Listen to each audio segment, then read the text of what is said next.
चरणों से मिलन संपादित हो।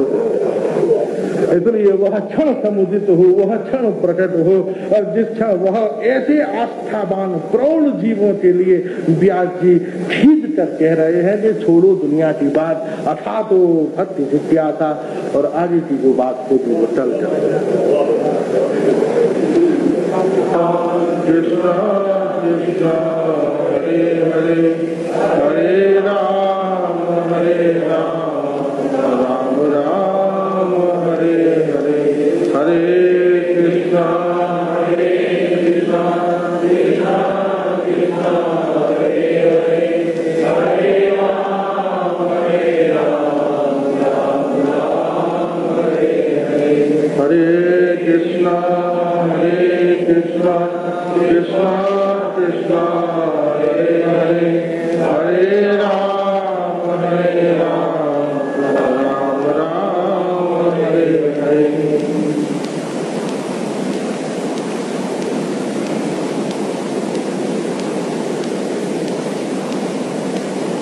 सूत्र में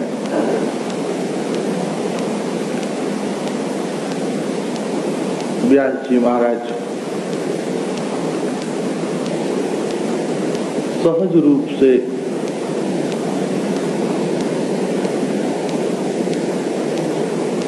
संसार के ब्रह्मांड के समस्त प्राणियों के आत्मोत्थान के लिए, आत्मकल्याण के लिए एक परम औषधि, दिव्य औषधि प्रदान करते हैं। जब तक मनुष्य अनेक उपासनाओं के सोपानों पर आरोहण करता हुआ भक्ति के उस भव्य प्रासाद में प्रवेश नहीं करेगा, तब तक राधा गोविंद के निभृत अंतरंग अनिर्वचनीय रस के आस्वादन की पात्रता, सौभाग्य उसके जीवन में उपलब्ध नहीं हो सकता। उस परम मंडल में भाव के आस्वादन के लिए जीवन में संपूर्ण जीवन भक्तिमय होना अति अनिवार्य है। और मनुष्य के जीवन की यह जो आध्यात्मिक यात्रा है, कोई भी यात्रा हम अपने जीवन में करें तो उस यात्रा के आनंद की चरम परिणति कब होती है? जब हम यात्रा के लक्ष्य में स्थित हो जाते हैं। प्रारंभ में उसके प्रति उत्साह होता है, मध्य में उसके प्रति उत्कंठा होती है, और लक्ष्य में उसका आस्वादन होता है। जब हम लक्ष्य में स्थित होते हैं तो आस्वादन के कपाट खुल जाते हैं, द्वार खुल जाते हैं, और हमारे जीवन की यह जो आध्यात्मिक यात्रा है, जो हम निरंतर सत्संग करते हैं, भगवान नाम स्मरण करते हैं, शास्त्र स्वाध्याय करते हैं, संत दर्शन करते हैं, उन सबकी मंडल में पराकाष्ठा क्या है कि हमारा संपूर्ण जीवन भक्तिमय हो जाए, आनंदमय हो जाए।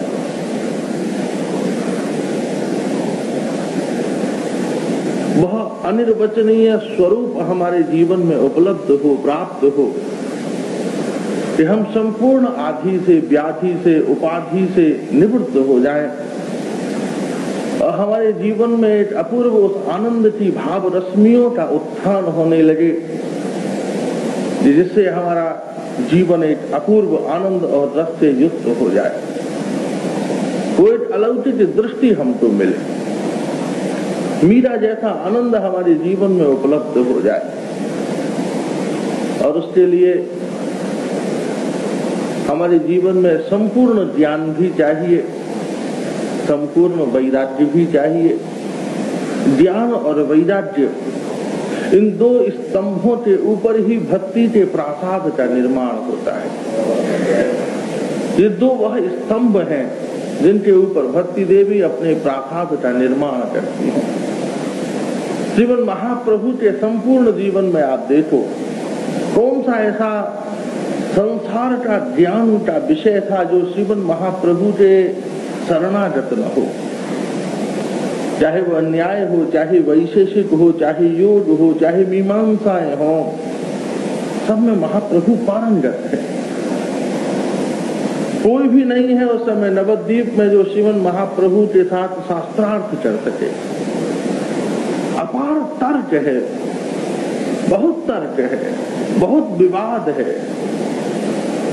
कोई भी नहीं है जो महाप्रभु के सामने एक क्षण भी खड़ा हो सके। ज्ञान की पराकाष्ठा है। और उसके बाद महाप्रभु के अंतःकरण से आनंद की वह दिव्य शीतल मंदाकिनी प्रवाहित हुई, जिसमें महाप्रभु के जीवन में एक अपूर्व वैराग्य का भाव उत्पन्न कर दिया। ध्यान भी ऐसा था अलौकिक, वैराग्य भी ऐसा था अलौकिक। एक क्षण में वैराग्य उत्पन्न हुआ। अभी अभी विवाहित होकर अंदर गए थे कि दूसरे द्वार से निकल आए। अभी अभी ऐसा लगा था कि इन्होंने सब स्वीकार कर लिया, लेकिन दूसरे दिन ही यह पता चला कि महाप्रभु ने सब छोड़ दिया।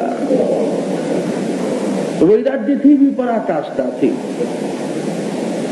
और उनकी उस परम भाव वृत्ति की भावधारा में प्रवाहित होते हुए कोटि कोटि भक्त भी सहज रूप से ही ज्ञान और वैराग्य के उन कंटकाकीर्ण पथों को पार करते हुए महाप्रभु की कृपा प्रवाह में बहते हुए वह भी भक्ति के द्वार पर अवस्थित हो गए।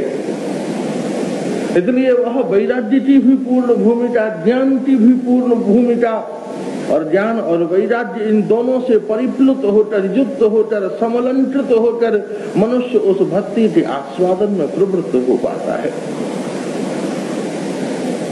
और महाराज ब्रह्मसूत्र के ऊपर संपूर्ण सर्वोत्तम भाव बलदेव विद्याभूषण पाद ने उसके ऊपर अद्भुत भाष्य लिखा गोविंद देव के चरणों में बैठकर। इस भाष्य का नाम ही पड़ गया गोविंद भाष्य। 7 दिन में उन्होंने भाष्य तैयार किया। निमित्त थे वो, लेकिन भाष्य का निर्माण तो स्वयं भगवान ने कर दिया। इसलिए नाम ही पड़ गया गोविंद भाष्य। गोविंद देव की परिक्रमा में बैठ जाते थे बलदेव विद्याभूषण पाद। कागज और पेन हाथ में ले लेते थे और समर्पण और उत्कंठा हृदय में ले लेते थे। कागज और पेन उनके हाथ में था, समर्पण उत्कंठा और घोर भगवत चरणों का आश्रय विश्वास उनके हृदय में था। रोज रोज लिखते जाते थे, रोज रोज जाकर राजा के दरबार में सुनाते जाते थे। 7 दिन में वो महाभाष्य तैयार हो गया। उनसे पूछा गया तुमने यह कहाँ से लिख दिया? बोले लिखने वाला तो मैं था, लेकिन बोलने वाले तो गोविंद देव थे। गोविंद देव सुनाते थे और मैं लिखता जाता था। और भगवान स्वयं कह रहे हैं, इसमें तो पाएंगे व्यास का भी वही सूत्र है।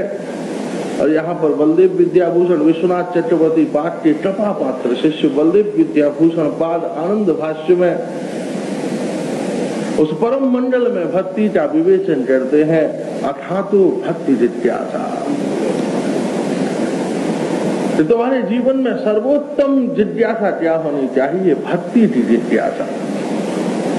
क्योंकि भक्ति जीवन का वह सर्वोत्तम रस है जिसके आस्वादन से ही अध्यात्म की यात्रा पूर्ण हो पाती है। और जिसने वहां तक न पहुंचा, जो पूर्ण उस प्रौढ़ता में समुदित नहीं हुआ, उस भक्ति के द्वार तक जो न पहुंचा, उसके जीवन की यात्रा अपूर्ण रह जाती है, अधूरी रह जाती है। उस भक्ति देवी के उस परम मंडल में प्रासाद में प्रविष्ट होने के लिए व्यास जी महाराज कहते हैं सबसे बड़ी आवश्यकता क्या है? जिज्ञासा की। जिज्ञासु होकर, त्रसातु होकर, त्रसातुल होकर।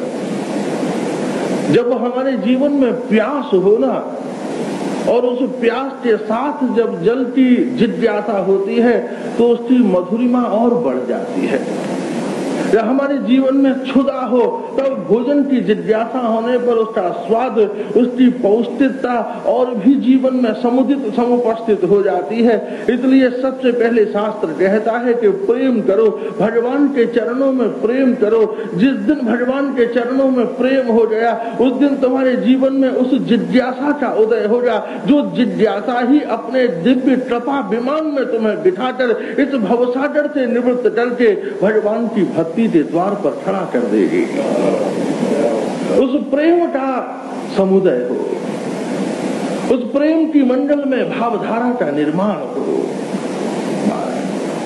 वो मंडल में प्रेम हमारे जीवन में जागृत हो, जीवंत हो।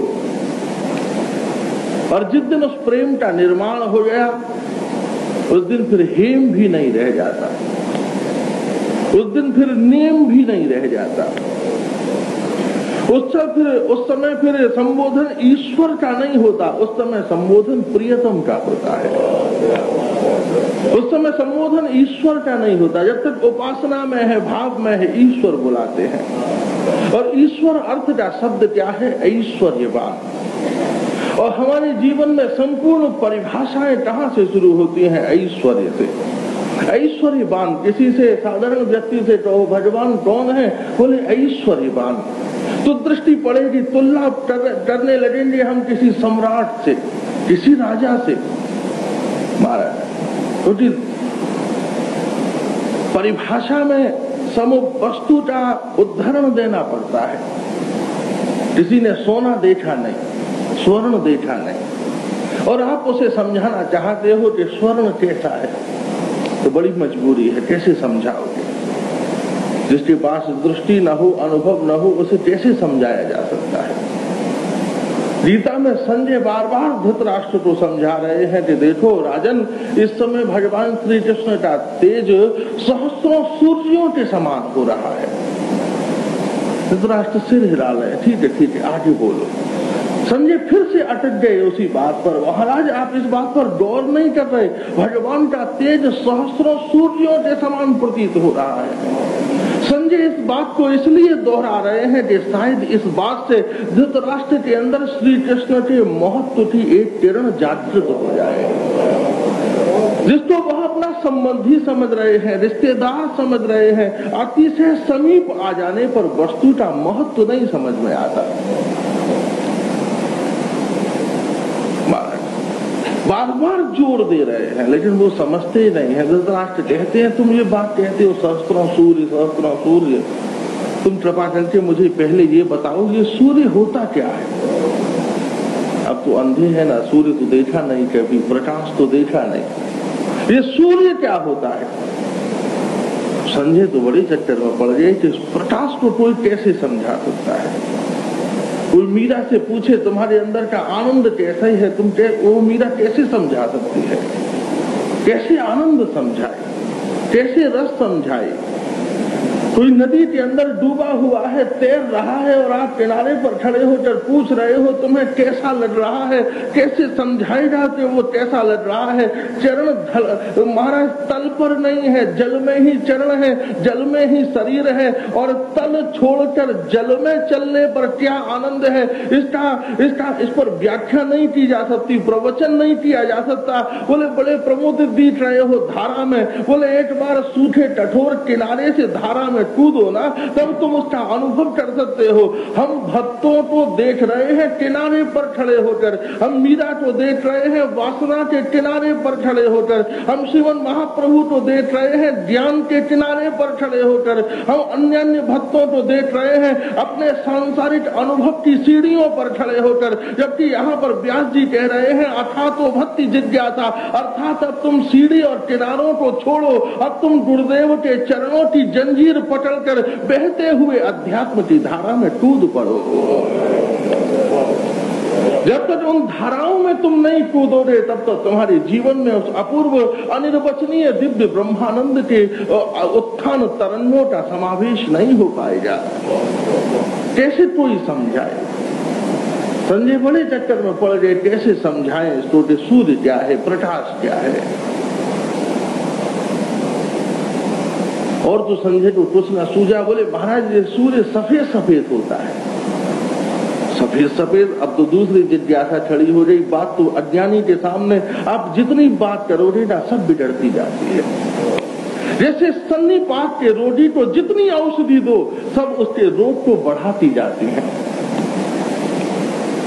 बात बिगड़ती जा रही है। सफेद सफेद, अब पहले तो सूर्य का संकट था, अब संकट पड़ गया सफेद सफेद क्या होता है। महाराज और तो कुछ नदी था, संजय को महाराज पास में ही एक वो शकुनी का हंस घूमा करता था सफेद सफेद, उन्होंने हंस ही पटल कर दे दिया धृतराष्ट्र के हाथ में। बोले देखो सफेद सफेद ऐसा होता है। धृतराष्ट्र ने उसके ऊपर हाथ फेरा, उसके पंजे पटले, उसके चोंच पटले, महाराज उसके पर देखे। बोले ओहो अब मुझे पता चला कि सफेद सफेद का मुंह बड़ा लंबा जैसा होता है। कहाँ सूर्य, कहाँ सफेद, कहाँ उसके मुंह की चर्चा। तो आप बताओ जिसके पास दृष्टि नहीं है ना वो सत्य से कितना भटक जाता है। जिसके पास अनुभव नहीं है, जिसके पास दृष्टि नहीं है, वो सत्य की तुलना कहाँ हंस से कर बैठता है, सूर्य की तुलना कहाँ सफेद सफेद से कर बैठता है। हम भी इस तुलना में पड़े हुए हैं। वह दृष्टि का अभाव है हमारे पास।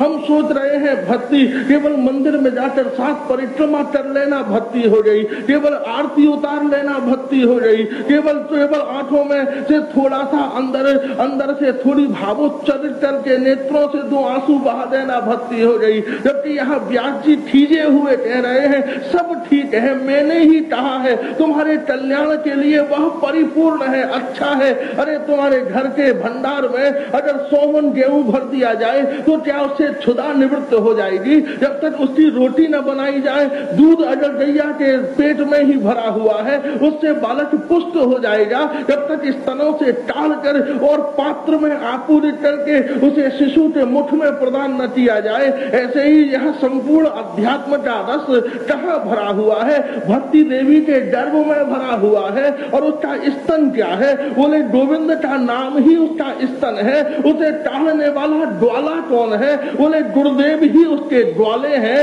जो टाला जाता है वो पात्र क्या है? बोले भक्ति की जिज्ञासा जिस भक्त के हृदय में है वो हृदय ही भक्ति के रस का पात्र है।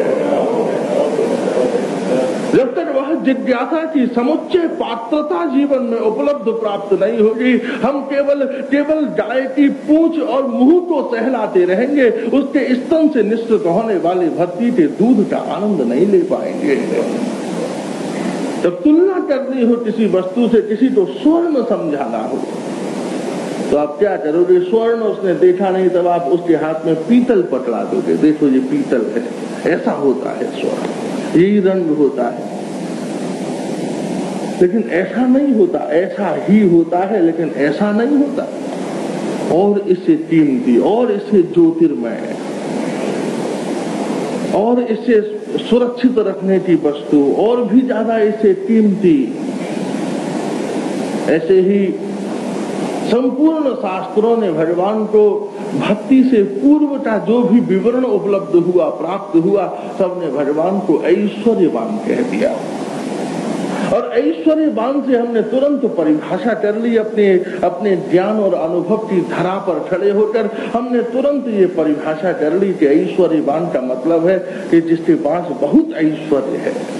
बड़े बड़े महल होंगे, बड़े बड़े महाराज नौकर चाकर होंगे, बड़े बड़े आज्ञा में खड़े होने वाले महाराज चेटी होंगी, भुजिष्याएं होंगी, बड़े बड़े महाराज संपत्ति विभूति वैभव होगी। हमने ऐश्वर्यवान भगवान की तुलना एक सम्राट से कर ली। हमने एक सम्राट से, हमने सोचा महाराज सिकंदर जैसे होंगे, हमने सोचा अकबर जैसे होंगे, हमने सोचा महाराज कोई बड़ा भारी सम्राट होगा, इंद्र से बड़े होंगे, ऐश्वर्यवान होंगे। लेकिन ऐश्वर्य का भगवान से क्या संबंध? धन का भगवान से क्या संबंध? उस ऐश्वर्य से कोई तुलना नहीं है। और ऐश्वर्यवान जिसकी यहाँ पर परिभाषा हम करते हैं, उस ऐश्वर्यवान को भगवान की प्राप्ति कभी होती भी नहीं है। वहां से वह उपलब्ध नहीं है, प्राप्त नहीं है। सिकंदर की जब मृत्यु हो रही थी तो उसने अपने आसपास खड़े हुए लोगों को आदेश दिया कि जब मेरी सब यात्रा निकाली जाए तो एक बात का ध्यान रखना कि पूरा शरीर मेरा भले ही ढक देना, लेकिन मेरे हाथ मत ढकना, मेरी टाटी के नीचे मेरे दोनों हाथ लटका देना। देखो ध्यान रखना, भूल न जाना। बोले महाराज यूनान की यह पद्धति नहीं है। बोले छोड़ो उस पद्धति को, मैं विश्व को एक पद्धति देना चाहता हूँ, इसलिए ध्यान रखना। जिंदगी भर मैंने लोगों से छीना है, लेकिन अब मैं मरने के बाद कुछ देने की सोच रहा हूँ। मेरे हाथ खाली लटका देना टाटी से बाहर। बोले तुम ऐसा क्यों कर रहे हो? बोले मैं छीनने वालों को, इकट्ठा करने वालों को, संग्रह करने वालों को, संसार के पदार्थों में आसक्त होने वाले प्राणियों को मैं मरता हुआ सिकंदर ये समझाना चाहता हूँ कि मुझ सिकंदर को देख लो, तुम अपनी कल्पनाओं में ही उलझे हुए हो। अरे एक बार मेरे खाली हाथों को देख लो। जिंदगी भर इकट्ठा करने के बाद भी इस यात्रा में मैं अपने साथ कुछ भी नहीं ले जा रहा हूँ। मेरे पास कुछ भी नहीं है, कुछ भी ले जाने की क्षमता मेरे पास नहीं है। और जब तक वह संग्रह की वृत्ति निवृत्त नहीं होगी और जब तक जीवन के अंदर उस परम ऐश्वर्य को उपलब्ध करने का भाव उपलब्ध नहीं होगा, जब तक जीवन के प्रति वह जागृति नहीं आएगी, प्रौढ़ता नहीं आएगी, जब तक संग्रह की असद वृत्ति से हम निवृत्त नहीं होंगे, क्योंकि संग्रह द्वेष पैदा करता है। संग्रह से क्या होता है? एक तरफ मोह पैदा होता है, एक तरफ द्वेष पैदा होता है।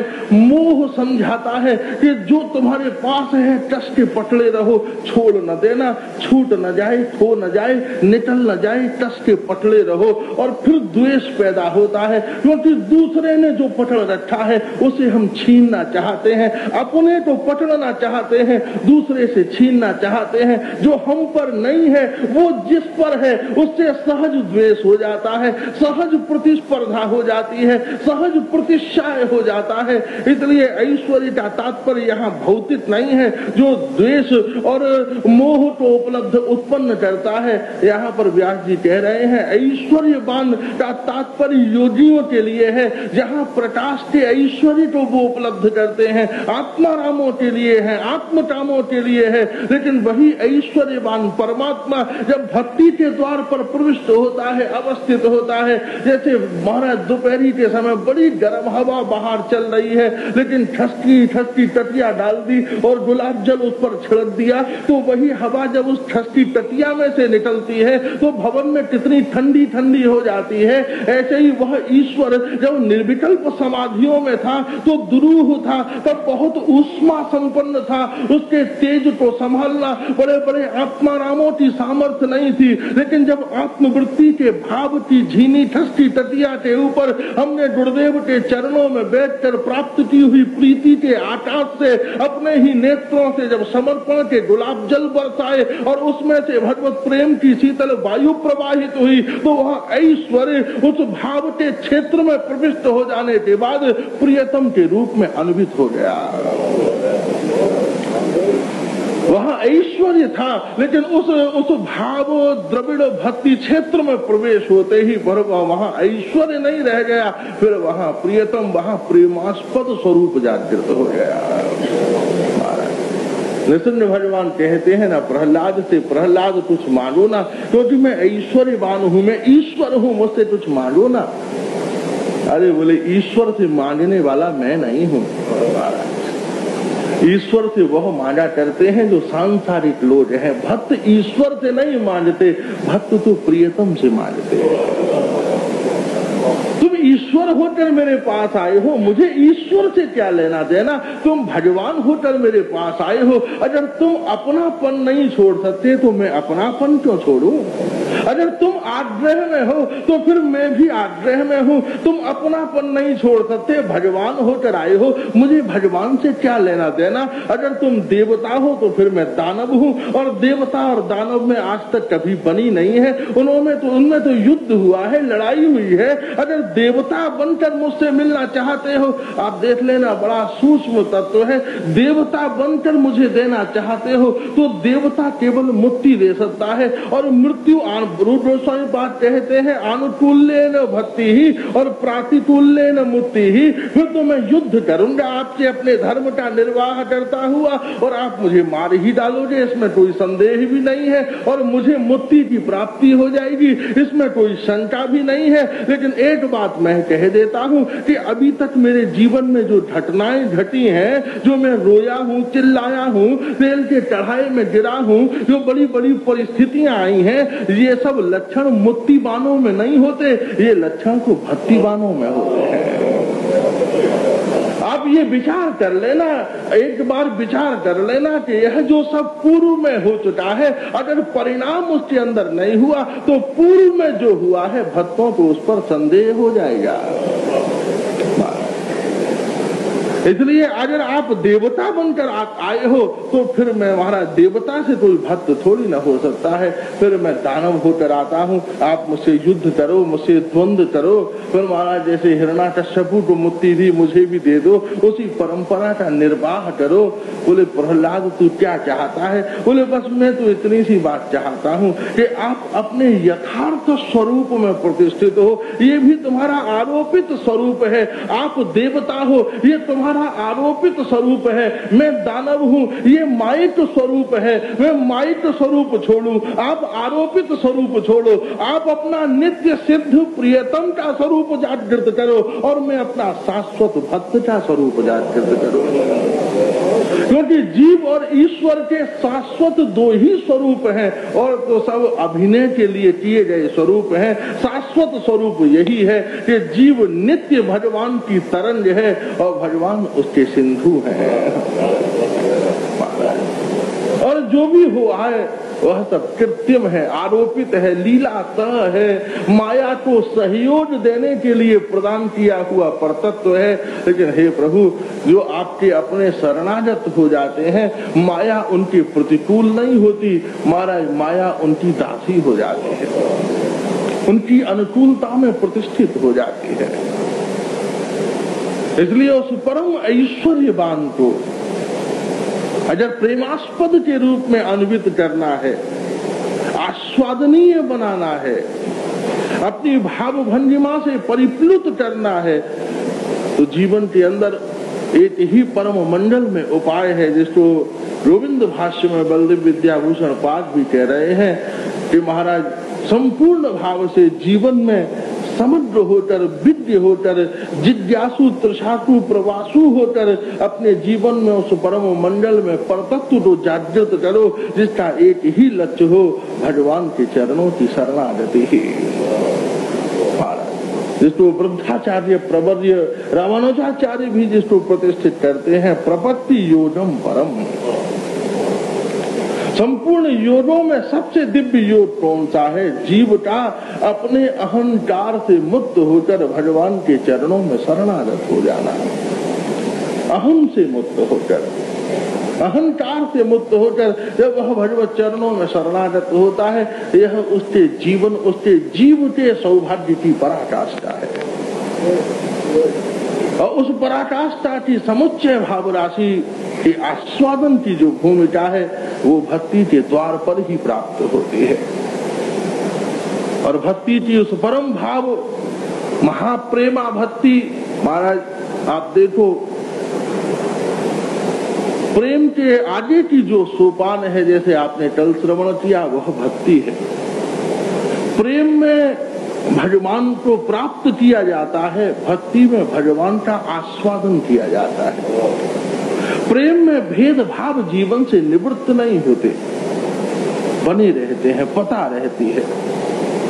लेकिन एक प्रगाढ़ता है, एक आनंद है, रस है। प्रेमी किसी भी बात को आस्वादन करता है, लेकिन दृष्टि रहती है तीसरी वस्तु पर।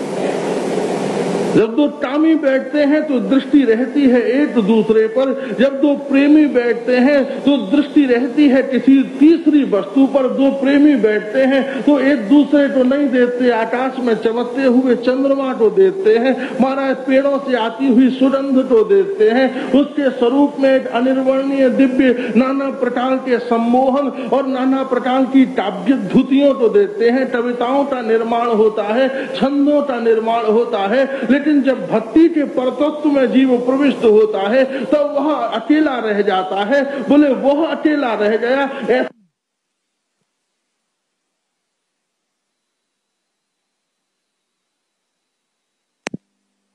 कहां से उत्पन्न हुआ? बोले मैं गिर गया, अब जो रह गया उसे ही वह अपना प्रियतम मानता है।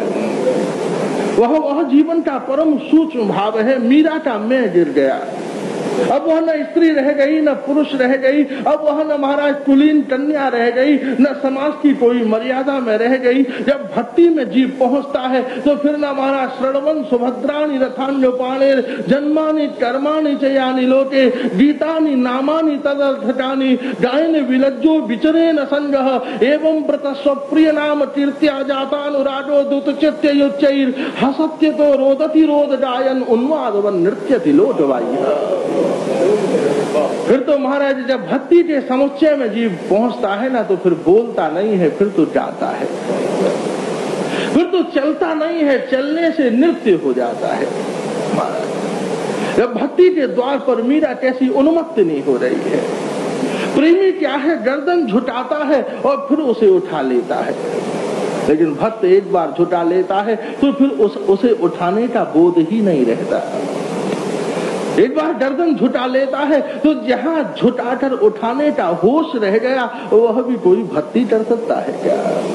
जहां झुक गई वहां झुक गई, फिर उठाने का कोई सवाल ही पैदा नहीं होता। फिर उठाने वाला रहा कहां? कौन उठाएगा? जब वो खुद ही न रहा, मैं ही न रहा, उठाने वाला कौन था? उठाने वाला तो मैं था। किसने तान दिया? मैंने तान दिया। किसने उठा दिया? मैंने उठा दिया। और जब मैं गिर गया, मैं समाप्त हो गया, तो फिर झुकना ही झुकना है। उठाने वाला कौन है? फिर उठाने वाला अहंकार नहीं है, फिर उठाने वाला पुण्य नहीं है, फिर उठाने वाला प्रयत्न नहीं है, फिर उठाने वाला ऐश्वर्य नहीं है, फिर जो उठाने आए वही तो प्रियतम है।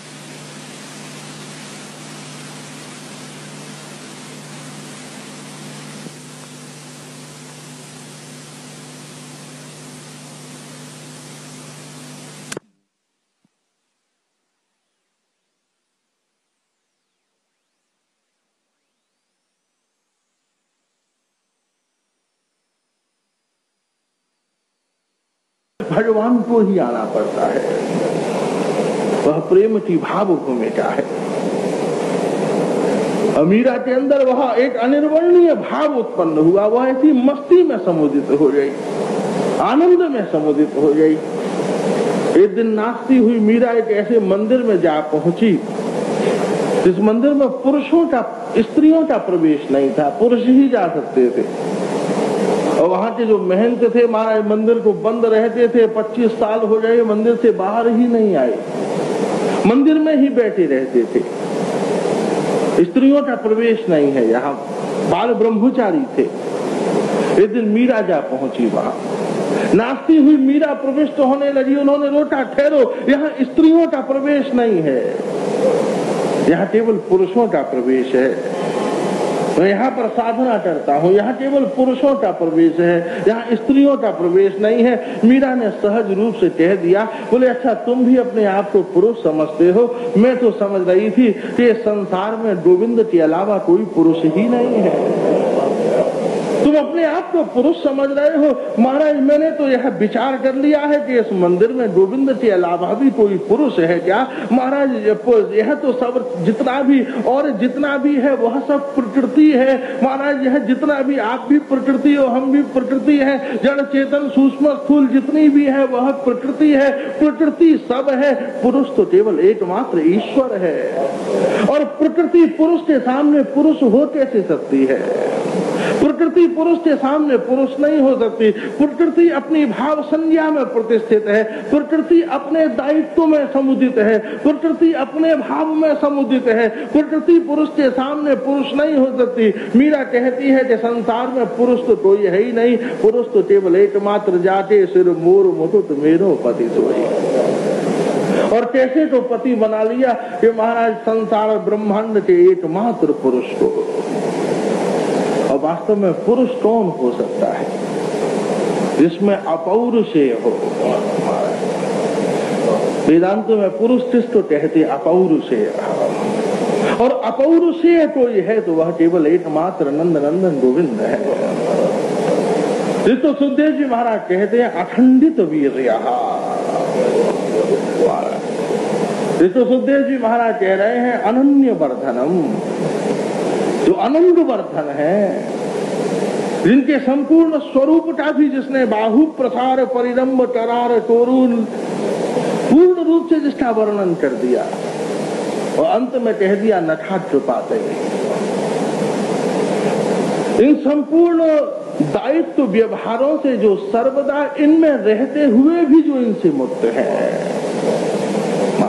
क्योंकि भगवान के ऊपर ये व्यारोप तो नहीं किया जा सकता कि इनमें नहीं है, नहीं शब्द का तो प्रयोग ही नहीं हो सकता, इनमें रहते हुए भी सर्वदा इनसे मुक्त है। सर्वदा इनसे जिनका प्रतितत्व प्रतिष्ठित है, नित्य सिद्ध है, जो इसको सिद्ध करने की भी आवश्यकता नहीं है, जरूरत नहीं है। उन भगवान के पूर्ण रस के आस्वादन का जो परावृत्ति स्वरूप है उसे शास्त्र में भक्ति कहते हैं। गोपियों के विषय में कह दिया गोप्य कामात, काम से गोपियों की यात्रा प्रारंभ हुई, कहाँ पहुंच गई, काम से प्रेम में जा पहुंची, काम को लेकर वह प्रेम में प्रतिष्ठित हुई। उन बड़ी बड़ी श्रृंखलाओं को जो बड़े बड़े योगी भी तोड़ने में समर्थ नहीं हो पाते, प्रेम के द्वार पर प्रतिष्ठित अवस्थित होते ही गोपियों ने एक ही क्षण में उन श्रृंखलाओं को तोड़ दिया। योगी नहीं तोड़ पाते, काम में रहकर उसे नहीं तोड़ा जा सकता, संसार के व्यवहार में रहते हुए उससे मुक्त नहीं हुआ जा सकता, निवृत्त नहीं हुआ जा सकता। गोपियां अपने समुद्र काम को लेकर प्रेम में प्रतिष्ठित हो गई और प्रेम में प्रतिष्ठित होते ही उनके संपूर्ण विकार स्वयं ही निवृत्त हो गए, समाप्त हो गए। उन्हें छोड़ने का प्रयत्न नहीं करना पड़ा, कोशिश नहीं करनी पड़ी, प्रेम तक वो पहुंच गई। भगवान ने कहा तुम प्रेम तक आ जाओ। महाराज जैसे निरंतर आप सुनते ही रहते हो, किसी से कहे कि भैया वृंदावन आओ, वृंदावन आओ, बोले महाराज हम तो वृंदावन पहले कभी गए नहीं। बोले ट्रेन कहाँ तक जाती है? बोले वो तो मथुरा तक आती है। बोले ट्रेन में तो चलो एक बार अमृतसर से हमें बैठा देगा तो मथुरा तक तो पहुंच जाएंगे, वृंदावन कैसे पहुंचेंगे? बोले उसकी चिंता मत करो, मथुरा तक तुम आ जाओ और फिर महाराज हम अपनी गाड़ी भेजकर तुमको वृंदावन बुला लेंगे। ऐसे ही भगवान कह रहे हैं कि सत्संग के द्वारा, गुरुदेव की कृपा के द्वारा तुम संसार से प्रेम तक आ जाओ, भक्ति तक मैं तुम्हें हाथ पकड़ कर ले आऊंगा। तुम प्रेम तक तो पहुंचो। महाप्रभु कहते हैं प्रेमा पुमर्थो महान। उस परम प्रेम की जागृति होती, वह प्रेम कौन सा? सांसारिक नहीं, भौतिक नहीं, ऐहिक दैहिक नहीं, उन सब से मुक्त होकर भगवान के चरणों में एकांतिक हमारी प्रवृत्ति हो, एकांतिक हमारी निष्ठा का जागरण हो। और जिस दिन उस निष्ठा का जागरण हो जा, जिस दिन उस प्रेम का जागरण हो जा, हमारे हृदय में एक स्वयमेव महाराज जैसे एक वस्तु एक स्थान से चलती है और संपूर्ण पृथ्वी की यात्रा तय कर लेती है, ऐसे ही वह प्रेम एक बिंदु से शुरू हो। किसी पर महाराज गुरुदेव कहते हैं आग्रह में मत रहना कि हम शुरू कहाँ से करें। बहुत से लोग तो जीवन बिता देते हैं केवल इसी भ्रांति में कि शुरू कहाँ से करें, कैसे शुरू करें, कैसे शुरू करें। 50 साल बीत गए, अभी तक शुरू ही नहीं हुआ, अभी तक प्रारंभ ही नहीं हुआ, बंधे हुए चल रहे हैं, बंधे हुए खड़े हुए हैं। एक कोलू के बैल से पूछो कि भैया कितने दिन से चल रहा है? बोले 10 वर्ष हो गए चलते चलते। दिन भर में कितना चलता है? बोले 20 किलोमीटर रोज चलता हूँ। बोले कहाँ पहुँच गया, कहाँ तक घूम आया? बोले घूमा तो कहीं नहीं, रस्सी से बंधा हुआ टूटा गड़ा था, अपने ही चारों तरफ घूमता रहता था। 20 किलोमीटर 10 साल से रोज चल रहा है,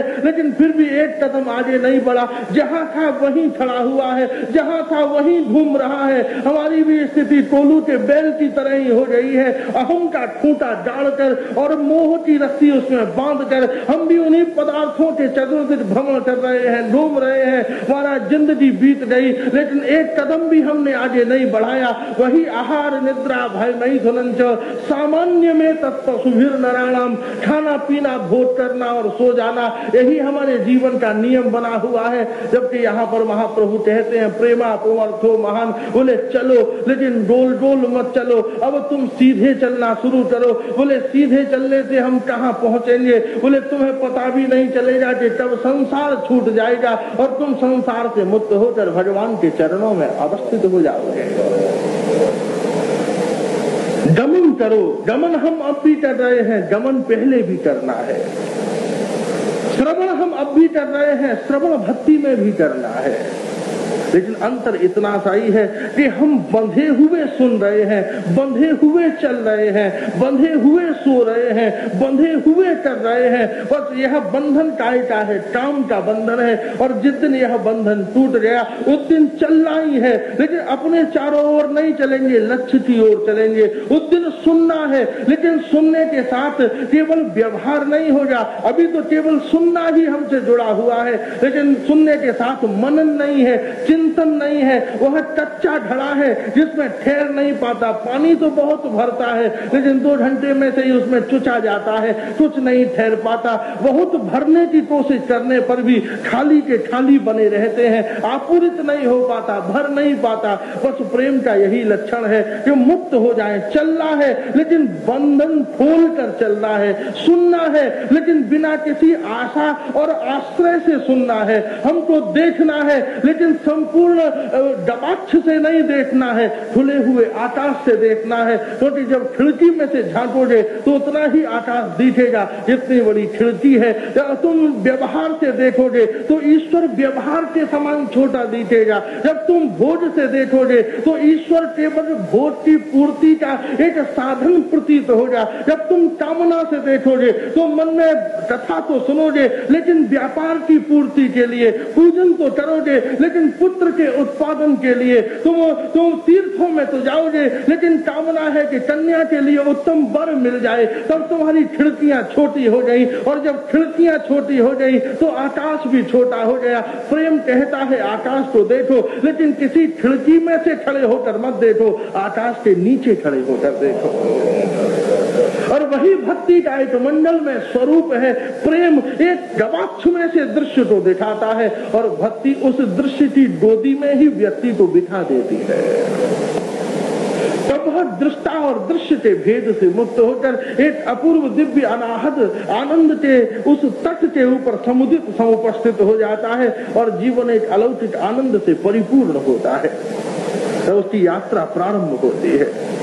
और घाट कैसा भी हो, घाट से कोई मतलब नहीं है। घाट भी कैसा हो, ठाट बाट भी कैसा हो, उससे कोई लेना देना नहीं है। हमारी नाव संगमरमर के घाट से चली, कि चांदी के घाट से चली, कि कच्चे मट्टी के घाट से चली, कि टीले से चली, उससे कोई फर्क नहीं पड़ता। जहाँ भक्ति का वहाँ समुच्चय हो गया, फिर वहाँ चाहे ऐश्वर्य हो, चाहे दरिद्रता हो, कुरूपता हो, चाहे अनंत सौंदर्य हो, अपार वैभव हो, चाहे महाराज जीवन अभाव से भरा हुआ हो, जीवन हो या मृत्यु का क्षण हो, ये संपूर्ण भेद मिट जाते हैं। फिर चाहे टेढ़े मेढ़े अष्टावक्र हो, और चाहे स्वर्ण सिंहासन पर बैठे हुए विदेह का जनक हो, और फिर महाराज चाहे ऋषि आश्रमों में रहने वाले अत्रि अपनी पत्नी अरुंधति के साथ रहने वाले गृहस्थ हो, अथवा संपूर्ण ब्रह्मचर्य की परा भाव वृत्तियों से युक्त महाराज ऋषिमूट पर बैठे हुए हनुमान जी हो, कोई भेद नहीं पड़ता, कोई अंतर नहीं पड़ता। जिस क्षण वह चस्का लग गया, दुनिया के सारे चस्क टूट जाते हैं। अभी तो तुमने चस्क में चस्का भरा था, तब चस्के में तुम स्वयं डूब जाओगे। तब सारे चस्क समाप्त हो जाएंगे, सारे चस्क भी टूट जाएंगे, सारे मसक भी टूट जाएंगे। केवल दिल में वह टसक रह जाएगी, वह ठटक रह जाएगी, जिसमें मटकते हुए गोविंद प्रकट हो जाएंगे। एक अपूर्व आनंद की उस भाव रश्मियों का सहज रूप से उत्थान हो जाएगा। एक स्वरूप, एक संपूर्ण भाव की द्युति धारा हमारे जीवन में सहज रूप से प्रकट हो उठेगी। और उस भक्ति की भावधारा को, जहाँ भक्ति का द्वार जब मनुष्य के जीवन में खुल जाता है, तब फिर रस लेना उसकी याचना का विषय नहीं होता, रस लेना उसका अधिकार हो जाता है। फिर रस देना भगवान की मजबूरी होती है, व्यवस्था होती है। गोपियां तो कैसी हुंकारती हैं, निशंस।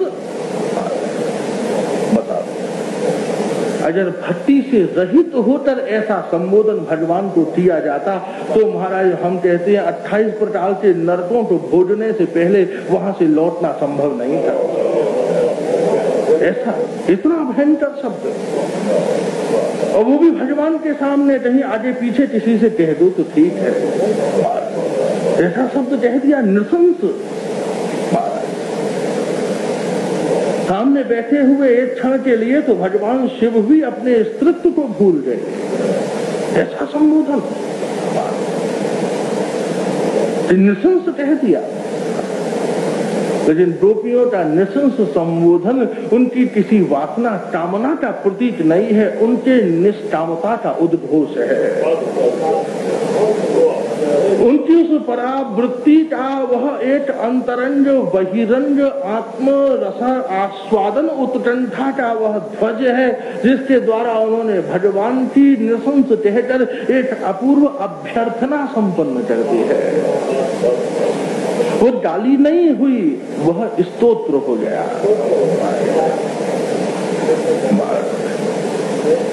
जब भक्ति के द्वार पर अवस्थित होते हो तो दुनिया के सारे व्यंग्य संपूर्ण भाषाएं स्तोत्र हो जाती हैं।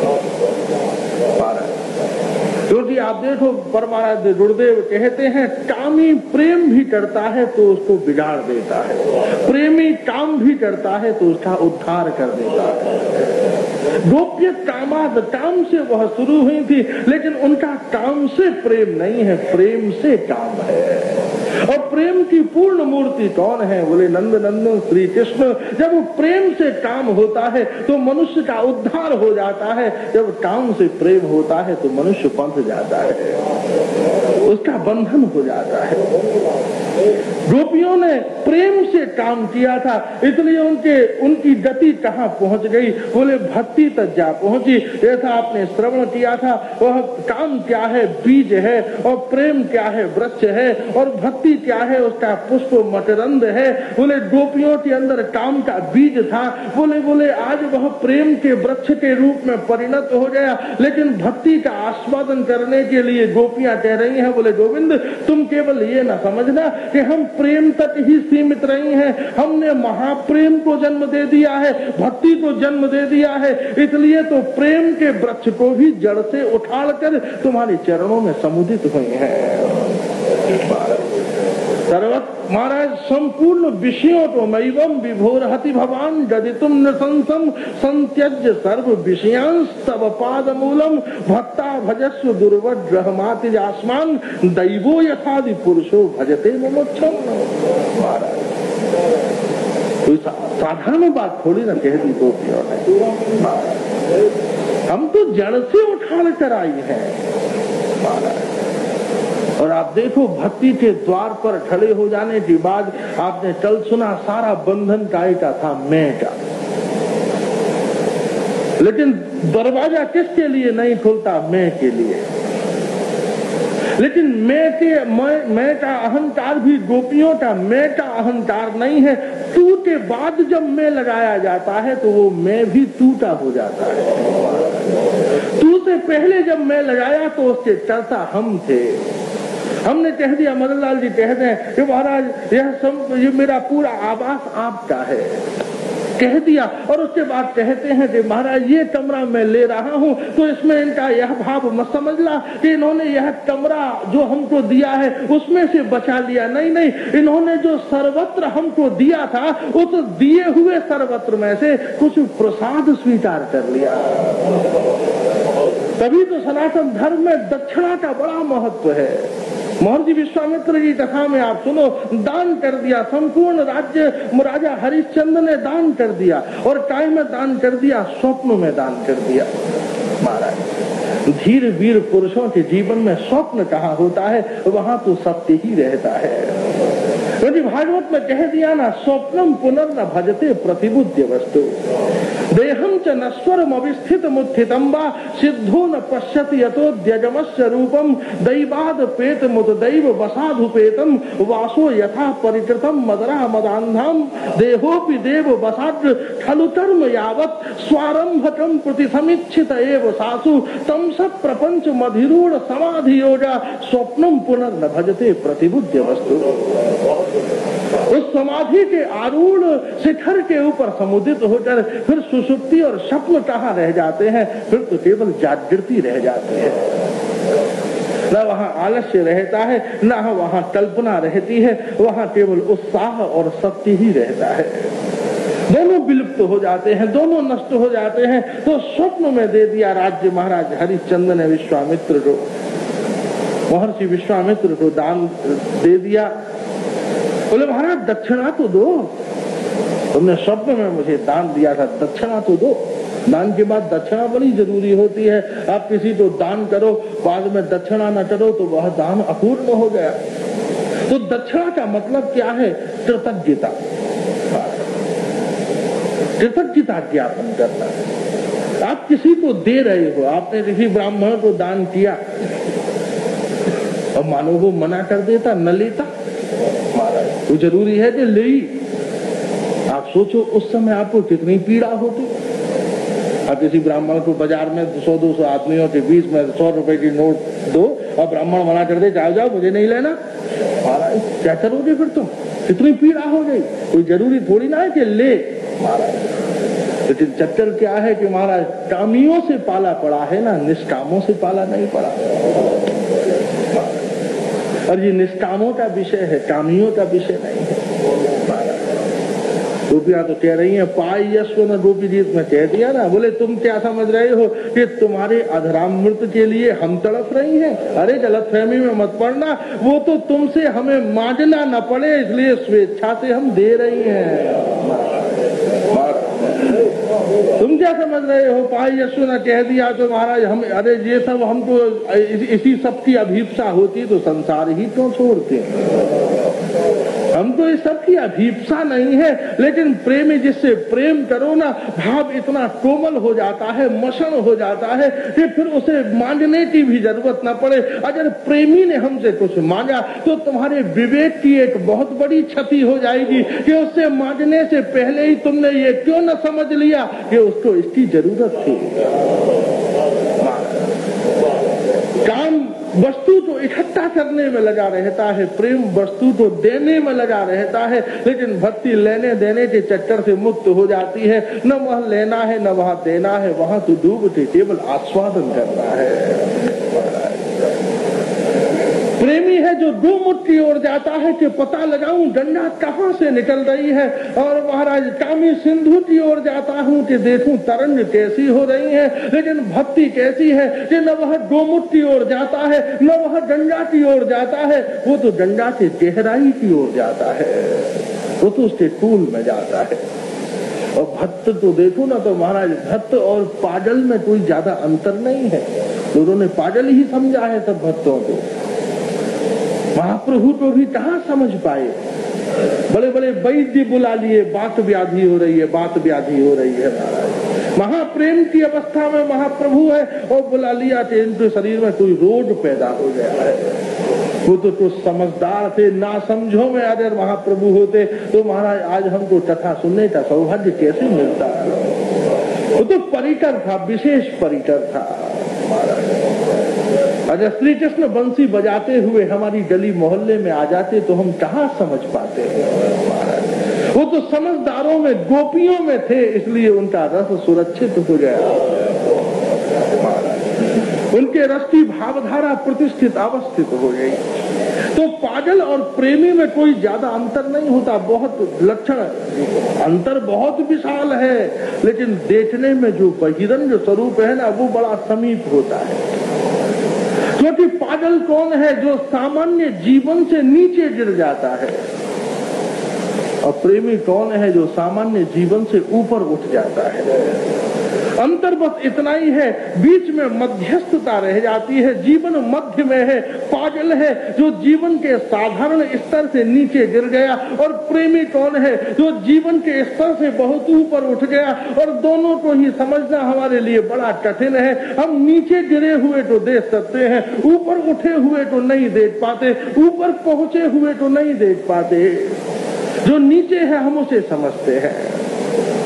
महाराज, तारों से रात्रि में ऊपर से ओस के बिंदु बरसते हैं, हम बड़े प्रसन्न होते हैं। पानी ऊपर से आ रहा है, ओस के ठंडे ठंडे बूंद बरस रहे हैं। कमल पत्र के ऊपर सजी हुई वो ओस की बूंदें हमें बड़ी सुंदर प्रतीत होती हैं। लेकिन कभी कहता है कि इनको देखकर खुश मत हो। अरे तुम बड़े कठोर हो जो किसी के आंसुओं को देखकर खुश हो रहे हो।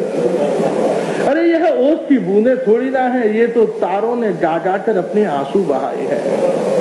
लेकिन बस अंतर इतना ही है कि वह जब रोए, रोते हुए जब आंसू बहे ना, तो दो बातें होती है। रोते हुए जब आंसू बहते हैं तो दो बातें होती हैं, क्योंकि शब्द का स्वभाव है ऊपर की ओर जाना, और जल का स्वभाव है नीचे की ओर जाना। देवता और मनुष्यों के बीच में थे तारे, और जब रोए तो महाराज उनका रोना तो देवताओं के पास चला गया, तो वो समझे कि तारे गा रहे हैं, और आंसू हमारे पास आ गए तो हम समझ रहे हैं कि ओस ने पानी बरसा दिया है। लेकिन कौन तारों का रोना समझे? राग और आंसू जब दोनों एक साथ मिलते हैं तभी तो पता चलता है कि कोई रो रहा हो। महाराज, कोई रो रहा हो, आंखों से आंसू न निकल रहे हो तो आप कहोगे कोई पागल मालूम पड़ता है। आंसू से रहित भी कोई रो सकता है क्या? लेकिन उन प्रेमियों को कौन जाने जो रोते हैं लेकिन इतने पट्टे हो गए हैं कि आंसू अब बाहर नहीं जाने देते। अब वह पानी नहीं पीते, अब वह मौसमी संतरे का रस नहीं पीते, अब तो प्रियतम के आह कराह में बहते हुए आंसू ही पी लिया करते हैं। उनके जीवन की वही भाव धुति धारा बनती है। इसलिए दोनों जीवन के बड़े समीप हैं, पागल और महाराज प्रेमी। प्रेमी सामान्य जीवन से बहुत ऊपर उठ गया, कमल कीचड़ से बहुत ऊपर उठ गया। अब महाराज आप देखो, कीचड़ और कमल में कुछ प्रतीत नहीं होता। मीरा कहाँ लगती है? समाज की कोई व्यक्ति लगती है मीरा को जरा खड़ा कर दो। और राजस्थान में पैदा हुई मीरा, जहाँ इतना पर्दा, इतना घूंघट, इतनी परंपराएं, महाराज जहाँ पर बाहर निकलना भी बड़ा मुश्किल, इतने मोटे मोटे आभूषण, और राजेंद्र नंदनी वो मीरा, सनातन गोस्वामी, महाराज जीव गोस्वामी, ये कोई साधारण थोड़ी ना थे, बड़े बड़े पदों के ऊपर प्रतिष्ठित। श्रीमन महाप्रभु के पांडित्य वैभव की क्या सीमा। प्रियव्रत आदिनिधि प्रथु नाभि यह चक्रवर्ती सम्राट हरिश्चंद्र आज डोम के यहाँ मारे मारे फिर रहे हैं, बिक रहे हैं, सबों का कर ले रहे हैं। किस कारण से? कि जीवन की उस पूर्ण भाव संहिता से अन्वित हो सके। जहाँ उस रस की उपलब्धि होती है, उत्पत्ति होती है, वहाँ संसार के संपूर्ण भेद मिट जाते हैं। ये संपूर्ण भेद सामाजिक मान्यताओं से परिपूर्ण है, लेकिन भगवत द्वार पर जाकर इनका कोई भेद, कोई महत्व शेष नहीं रह जाता। उस परम भक्ति के द्वार पर गोपियां समुदित हुई, समुपस्थित हुई। उन्होंने महाराज प्रेम से काम को स्वीकार कर लिया, और जब प्रेम से काम की व्युत्पत्ति हुई, उत्पत्ति हुई, तो महाराज भक्ति का जन्म हो गया, सृजन हो गया। उन्होंने अपने मूल का परित्याग कर दिया। महाराज एक कमल कीचड़ से बहुत ऊपर उठ गया, बहुत ऊपर उठ गया। अब दोनों की संभावना ही समाप्त हो गई। आपके हाथ में जिसने सरोवर में खिला हुआ कमल न देखा हो, कमल तोड़कर उसके हाथ में दे दो और उससे पूछो कि तुम इसको देखकर ये अनुमान कर सकते हो कि ये कमल कहाँ पैदा हुआ होगा? तो महाराज वो बड़ी बड़ी बोले गुलाब के इत्र में पैदा हुआ होगा, कि महाराज गुलाब जल के सरोवर में पैदा हुआ होगा। उसे उस कमल को सूंघकर कीचड़ की सुगंध नहीं आ सकती। वो ये कल्पना भी नहीं कर सकता कि इतनी गंदी कीचड़ में भी ये कमल पैदा हुआ होगा। और अगर तुम्हारे हाथ में एक पत्ता कीचड़ भरकर दे दी जाए और तुमसे कहा जाए कि जरा अनुसंधान अनुसंधान अन्वेषण करो, निरीक्षण परीक्षण करो कि इस कीचड़ में से उत्तम क्या पैदा हो सकता है, तो एक व्यक्ति कहेगा मक्खी और मच्छर के अलावा क्या पैदा हो सकता है इस कीचड़ में से। लेकिन कमल को देखो कितना पृथक हो गया, न कमल को देखकर कीचड़ की याद आ रही है और न कीचड़ को देखकर कमल की याद आ रही है, दोनों ही एक दूसरे से पृथक हो गए। तो काम वह कीचड़ है जहां पर जीवत्व बीज के रूप में रहता है और बीज के रूप में ही उसका प्रस्फुटन होता है, क्योंकि वह सृष्टि का अधिनियम है, मैथुनिक विधि सृष्टि का अधिनियम है और तत्संचार के लिए ईश्वर ने उसमें काम का संचार किया है। लेकिन बीज के खिलने के बाद जैसे वह भूमि को छोड़ देता है, ऐसे ही सत्संग में जैसे ही वह बीज सत्संग की भूमि के ऊपर महाराज रोपित होता है, उसी क्षण वह काम के क्षेत्र का परित्याग करके प्रेम के परम विकास को उत्पन्न कर लेता है। और जब वह प्रेम की पराकाष्ठा पर पहुंचता है, जब कमल मध्याह्न के सूर्य का संस्पर्श करता है, तो उसके अंदर का मकरंद उसके पत्रों के ऊपर विकीर्ण हो जाता है। जीवन के अंदर भी जब प्रेम के बीज का पूर्ण विकास होता है और अंदर ब्रह्मानंद का जो मकरंद निर्झरित होता है, वह मकरंद ही तो भक्ति के रूप में संसार में प्रतिष्ठित रहता है। गोपियों ने प्रेम से उस काम के क्षेत्र का परित्याग किया और काम के क्षेत्र से जब वह प्रेम के क्षेत्र में प्रविष्ट हुई महाराज, तो भगवान उन्हें भक्ति के द्वार पर स्वयमेव ले गए, प्रेमा भक्ति के द्वार पर समुदित हो गए। भक्ति कैसी प्रेमा भक्ति हो गई, पहले वह भक्ति थी लेकिन प्रेम से सहित होकर। एक साधारण जन कौन है जो प्रेम से सहित भक्ति नहीं कर पाता? जब भक्ति में पहुंच गया तो फिर उसके जीवन में साधारण आनंद नहीं रहता। लेकिन गोपियों की वृत्ति की विशेषता क्या है कि वो महाप्रेमा भक्ति में जा पहुंची, भक्ति में प्रेम का सम्मिश्रण कर दिया। और जब भक्ति में प्रेम का सम्मिश्रण हो गया तो फिर मैं रह ही नहीं गया, सारा का सारा मैं गिर पड़ा, फिर केवल तू ही तू शेष रह गया। फिर तुम चाहे नृशंस कह लो, चाहे फिर माखन चोर कह लो, फिर तुम कठोर कह लो, कोई अंतर नहीं पड़ता। क्योंकि अगर भक्ति के गवाक्ष से झांक कर देखोगे तो ये बात गोपियां गोविंद के लिए नहीं बोल रही, गोपियों के भाव में अंतःकरण में बैठे हुए गोविंद ही अपनी कठोरता का अनुभव कर रहे हैं। ये गोपियों की वाणी कहाँ रह गई? अब बोलने वाला भी श्री कृष्ण है, सुनने वाले भी श्री कृष्ण है। क्योंकि रासलीला में अगर कोई दूसरा मान लोगे तो रस भंग हो जाएगा। वहाँ दूसरा कोई है ही नहीं, वहाँ बिंब और प्रतिबिंब कह दिया। रेमे रमेशो ब्रज सुंदरी भी यथार्भट स्व प्रतिबिंब विभ्रम। दूसरा कहाँ है? बिंब और प्रतिबिंब कोई दूसरे थोड़ी न होते हैं, चंद्रमा और चांदनी कोई दूसरे थोड़ी न होते हैं, कमल और मकरंद कोई दूसरा थोड़ी न होता है, सिंधु और तरंगे कोई दूसरा थोड़ी न होता है। वह एक ही परतत्व है, एक ही रस है, एक ही आस्वादन है। जहाँ आस्वादन और आस्वादक दोनों अभिन्न स्वरूप में प्रतिष्ठित हो जाएं, वहां से मनुष्य के जीवन में भक्ति का प्रारंभ हो जाता है। फिर न आस्वादक रह गया न आस्वादन रह गया, दोनों एक दूसरे में समाहित हो गए, संपृक्त हो गए, मिल गए। फिर तो महाराज जीवन में कोई पृथकत्व विद्यमान ही नहीं हो सकता। और फिर महाराज गोपियां कह रही हैं कि हमने तो जड़ से सबको उठा दिया, यदि तुमने शंका कर रहे हो। भगवान गोपियां कह रही हैं तुम हम पर इस अवस्था में भी शंका कर रहे हो। सबसे पहली बात तो ये है, आप पूर्ण रूप से किसी को सिद्ध कर लो। पहले तो आप किसी की तलाशी ले लो। अपने घर के दरवाजे पर आपने किसी की तलाशी ले ली और पूरी तलाशी ले जाने के बाद फिर आप उसे अपने बेडरूम में ले जाओ और वहां जाकर फिर से उससे पूछो कि कुछ छुपा के तो नहीं लाए हो। तो अगला आदमी कितना नाराज होगा कि पहले तो तुमने या तो मुझसे ये पूछ लेते कि छुपा के नहीं लाए हो या मेरी तलाशी ले लेते। दोनों बातें पूछने का कोई औचित्य तो नहीं है। जब तुमने तलाशी ले ली तो यह पूछने का क्या औचित्य है कि तुम छुपा के लाए हो? तो पहले तो तुमने बंसी रूपी दूती को हमारे पास भेज दिया, जो हमारी पूरी तलाशी लेकर हमको लेकर आई। उसने देख लिया हमारे त्याग को, उसने देख लिया हमारी दशा को। क्या बंसी ने ये नहीं देखा कि दूध पीते हुए शिशु को हमने मिट्टी के डेले की तरह छोड़ दिया?